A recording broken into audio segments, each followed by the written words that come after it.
Bonjour à tous, bienvenue dans ce nouveau numéro du magazine de TLM dédié à votre santé.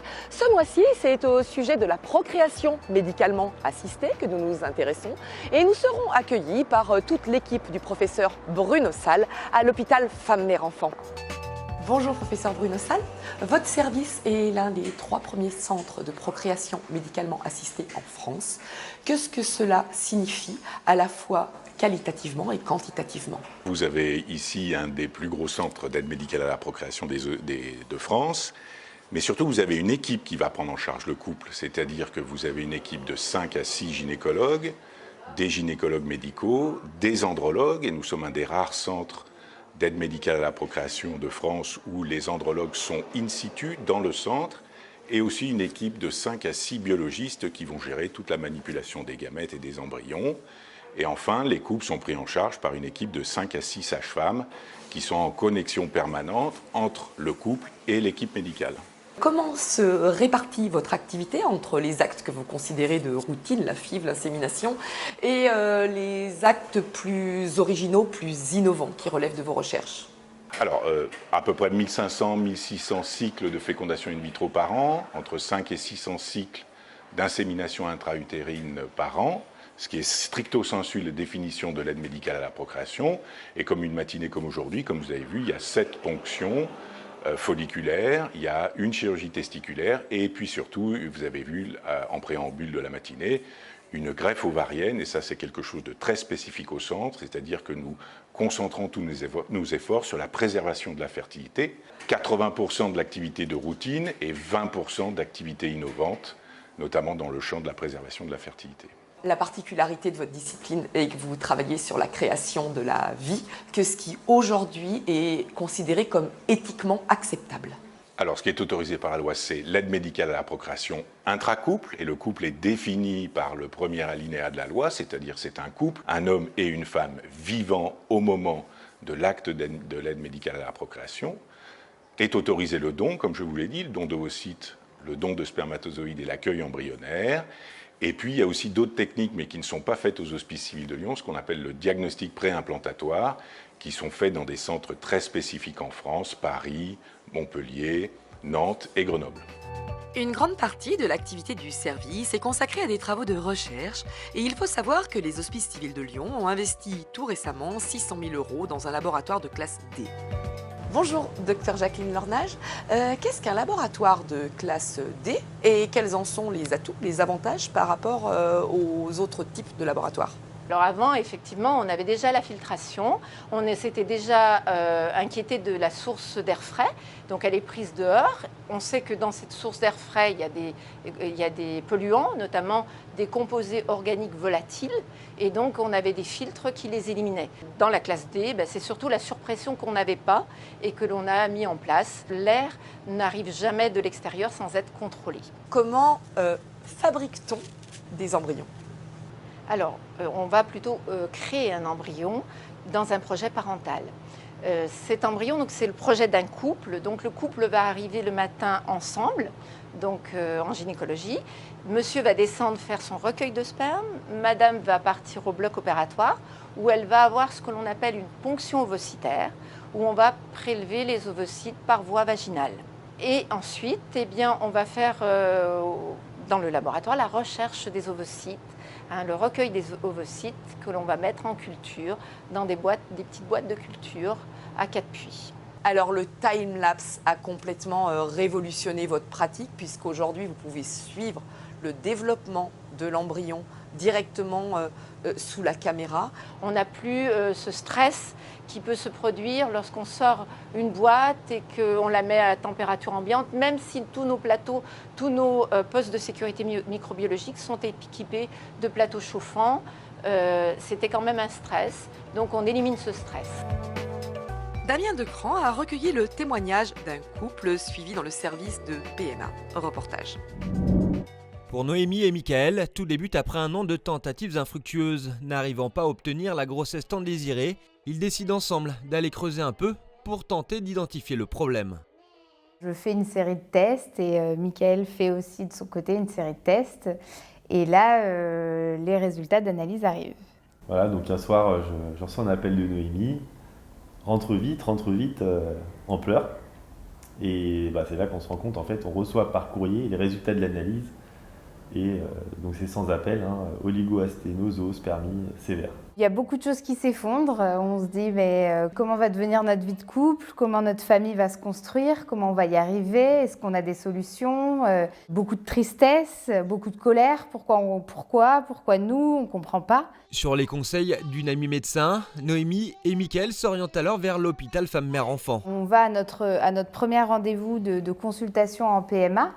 Là, on nous dit clairement que pour avoir un enfant, il faudra passer par des FIV, par des fécondations in vitro. Et là, on y trouve une solution. Donc, on était passé d'un stade où c'était chaotique, où il n'y avait presque plus d'espoir, à un stade euphorique, et surtout que la première FIV s'est enchaînée très rapidement. Ça marche, on arrive à avoir des embryons, on était sûr à 99% que ça allait marcher, et boum, ça rate. On le vit mal, c'est vraiment quelque chose qui est dur à encaisser, mais on a eu de la chance d'être accompagnés déjà par le professeur qui nous suivait et qui nous a toujours donné confiance. Et puis après, pour ma part, en intégrant certaines thérapeutiques alternatives, complémentaires plutôt. Il y a eu un traitement homéopathique, il y a eu une prise en charge par acupuncture, il y a eu également, j'ai vu un ostéopathe. Voilà, j'ai essayé de me faire accompagner pour vivre mieux ces tentatives. Noémie et Mickaël enchaînent 2 nouvelles tentatives sans succès. La confiance, quand même, c'était de plus en plus difficile au bout de 3 échecs. On se dit, est-ce que ça va marcher un jour? C'est plus difficile. Et là, donc, on a eu une proposition du professeur de tester une nouvelle technique, parce que le problème venait de moi, donc de faire une biopsie testiculaire. On n'y croyait plus, et ça a marché. Donc on n'y croyait pas, je me souviens, en ouvrant la lettre, tu avais commencé à sangloter, c'était extraordinaire, quoi. C'est fou, on n'y croyait pas, donc il fallait faire la prise de sang ensuite, refaire une prise de sang 2 jours après. Et c'était extraordinaire, c'était un rêve. Après c'est du bonheur qui s'enchaîne. C'est du bonheur qui s'enchaîne quand le bébé arrive et qu'il est là. Mais par contre, on n'oublie pas par où on est passé. Et on sait la chance qu'on a, d'avoir notre fils aujourd'hui avec nous. Si la congélation des spermatozoïdes sous forme de paillettes est assez connue, celle d'ovocytes l'est en revanche beaucoup moins. Après des expériences concluantes de congélation d'ovaires de brebis réalisées dès 1997, la congélation de tissus ovariens humains a débuté aux HCL en 2003, avant même la création de l'HFME en 2008, et a donné lieu à 4 grossesses depuis 2014, dont déjà 3 naissances et une à venir prochainement. Bonjour Odile Lépinas, pouvez-vous commencer par nous raconter cette magnifique aventure? C'est avec ce cas clinique de cette jeune fille de 17 ans atteinte de leucémie, chez qui on a préservé la fertilité et qui aujourd'hui a le bonheur d'être maman.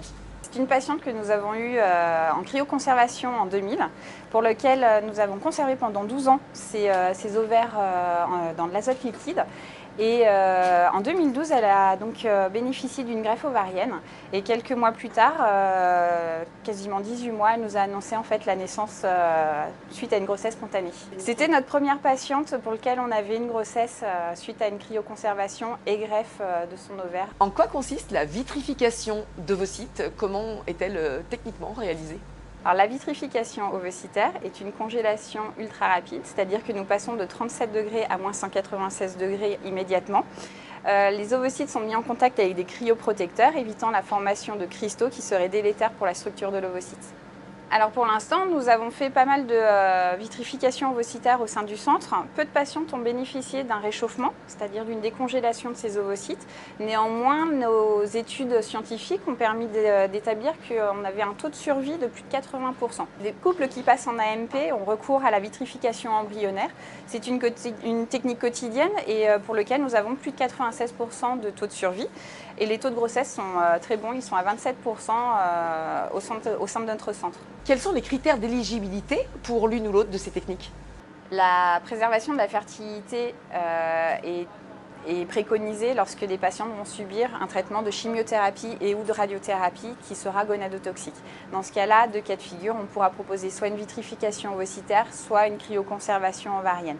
Le degré d'urgence sera prépondérant, mais il faudra attendre que la jeune fille soit en âge de procréer, soit pubère, pour pouvoir avoir une vitrification ovocytaire, car une stimulation ovarienne est nécessaire au préalable. Mais dès le plus jeune âge, nous pouvons proposer une cryoconservation ovarienne, c'est-à-dire de bébé 6 mois jusqu'à l'âge adulte. Nous avons pu voir que les technologies disponibles aujourd'hui ouvrent l'univers des possibles. Pour autant, peut-on tout faire? Quelles sont les limites que sociétalement on se fixe?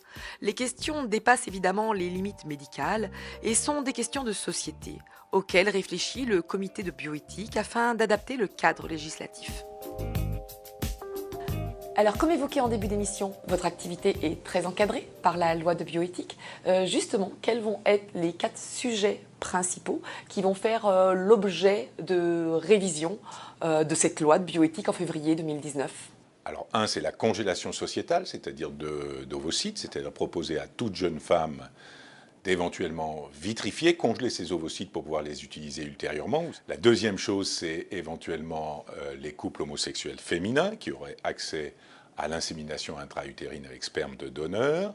Et puis, aussi attenant et qui découle de cette affaire, c'est les femmes seules qui pourraient éventuellement aussi, si elles ont un projet parental, avoir accès aux dons de sperme. Et puis la dernière chose qui va être proposée, ce qu'on appelle le transfert ou l'insémination post-mortem. Ce sont des femmes dont le conjoint est malheureusement décédé et qui pourraient avoir une insémination avec les spermatozoïdes de feu son mari, ou un couple qui a eu des embryons congelés, et si le mari est décédé, la femme pourra avoir un transfert embryonnaire de ces embryons conservés.